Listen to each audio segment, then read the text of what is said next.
Bonjour les enfants, j'espère que vous allez bien. Aujourd'hui, je vais vous présenter le fameux ballet intitulé Le Lac des Cygnes. Alors, rappelez-vous ce qu'est un ballet. Un ballet est un spectacle de danse accompagné de musique. Un spectacle qui raconte une histoire. Alors, c'est Tchaïkovski qui a écrit, qui a composé la musique du Lac des Cygnes. Tchaïkovski est un Russe qui a vécu il y a plus de 200 ans. Alors, nous, on habite ici, en France, et Tchaïkovski habitait en Russie. L'histoire du Lac des Cygnes est une histoire ancienne, est un conte ancien. C'est une légende qui existait bien avant le ballet. La chorégraphie du Lac des Cygnes, c'est-à-dire les danses, les mouvements, les pas, ce sont différents chorégraphes qui les ont mis en place. Il y a eu Petit Pas, il y a eu Nureyev, et donc il y a eu diverses propositions du Lac des Cygnes, pas au niveau de la musique, mais au niveau des danses et des pas. Alors, le Lac des Cygnes, c'est un ballet classique, c'est-à-dire qu'il est accompagné de musique classique, d'un orchestre classique. Voilà, je vous présente une photo d'un orchestre classique avec les instruments à cordes tels que le violon, le violoncelle, la contrebasse, les instruments à vent comme la clarinette et le hautbois, des percussions. Donc, le Lac des Cygnes est accompagné d'un orchestre et il se joue dans de grandes salles célèbres comme l'Opéra Garnier à Paris, donc avec son célèbre dôme vert. Voici l'intérieur de l'Opéra Garnier à Paris.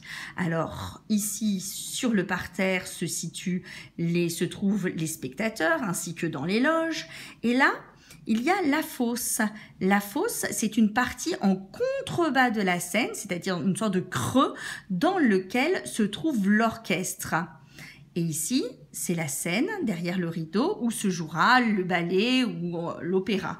Donc, grâce à cette fosse, les spectateurs ne sont pas gênés par l'orchestre pour voir les danseurs du ballet.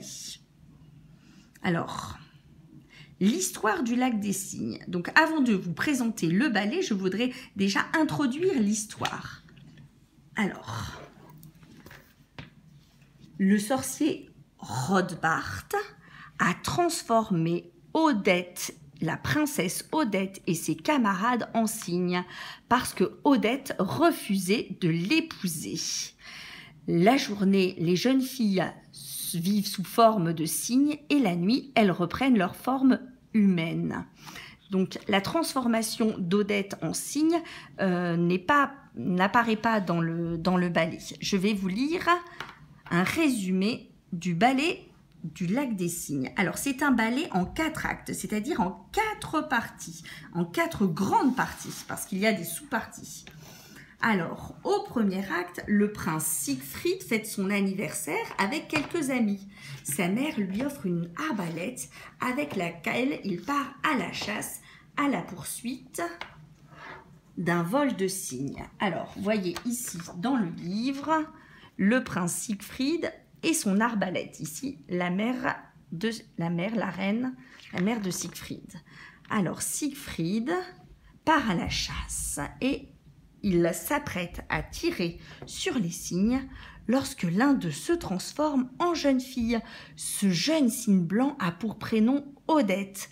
Elle explique à Siegfried qu'elle et ses compagnes ne sont pas des oiseaux, mais des jeunes filles victimes de l'ensorcellement du sorcier Rodbart et que le seul serment d'amour éternel que lui jurerait un homme pourrait lever le maléfice qui les retient captives. C'est-à-dire seul l'amour d'un jeune homme fidèle pourra libérer les jeunes filles du sortilège de Rodbart.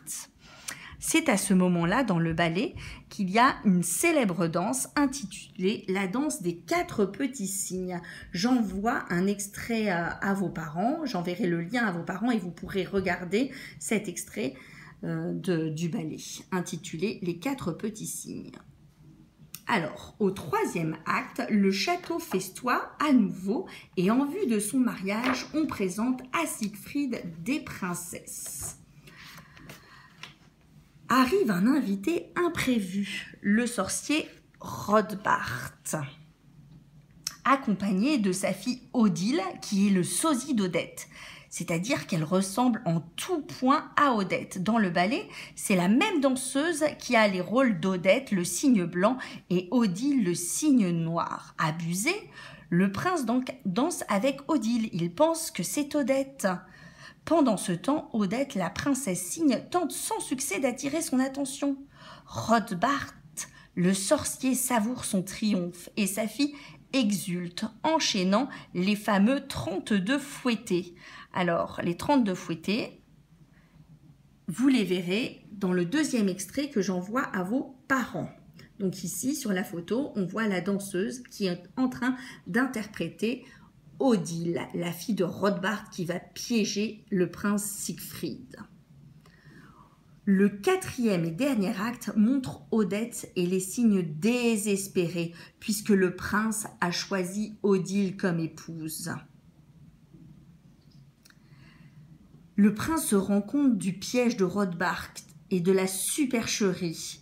Il réaffirme alors son amour à Odette. Il lui explique le piège tendu par Rothbart, Mais Rothbart survient à son tour. Il y a deux versions. Il y a une version heureuse du ballet, le prince triomphe du magicien, et malheureusement une autre version plus triste. Le prince Siegfried est emporté par les flots du lac et la princesse cygne meurt de chagrin. C'est la dernière scène de cette version triste que je vous propose en troisième extrait.